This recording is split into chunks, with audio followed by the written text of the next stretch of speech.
আসসালামু আলাইকুম রহমতুল্লাহ। এটা হলো ভিভো V15 1819। এটা আমরা বাটন লক এবং এভারপি একসাথে খুলবো এক ক্লিকে। তো দেখতে থাকুন কীভাবে খুলি। আমরা আনলক টুলের সাহায্যে এটা খুলবো। তো আমরা প্রথমে আনলক টুল ওপেন করে নেব। ওপেন করার পরে আমরা দেখব কীভাবে কাজটা করা হয়। তো আপনারাও দেখতে থাকুন। যদি ভিডিওটা ভালো লাগে অবশ্যই শেয়ার করবেন, কমেন্ট করবেন, অন্যজনকে দেখার সুযোগ করে দিবেন। প্রথমে আমরা আনলক টুল ওপেন করলাম। আমরা আগে চেক করে নিয়েছি এটা এমটিকে, তো এই জন্য আমরা এমটিকে সিলেক্ট করলাম। এমটিকে সিলেক্ট করার পরে আমরা যে নিচে আসবো, নিচে এসে পি লোডার যে অপশনটা এখানে চালু করে পি লোডারে ক্লিক করব।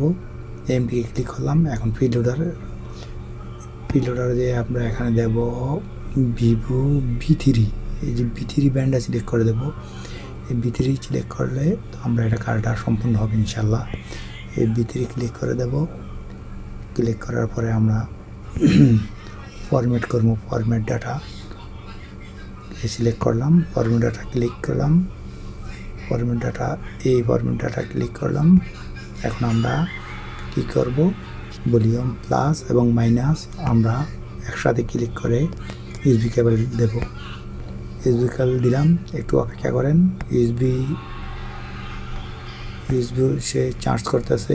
ইউএসবি পেয়ে গেলে ইনশাল্লাহ কাজটা হয়ে যাবে। দেখেন আলহামদুলিল্লাহ ইউএসবি পেয়ে গেছে, কাজটাও ওকে হয়ে যাবে এখনই আলহামদুলিল্লাহ। FRP remove, user data, format okay. দেখেন দৌড়ে হয়ে গেছে আলহামদুলিল্লাহ। আজকে এই পর্যন্ত ভালো থাকবে সবাই। ওকে।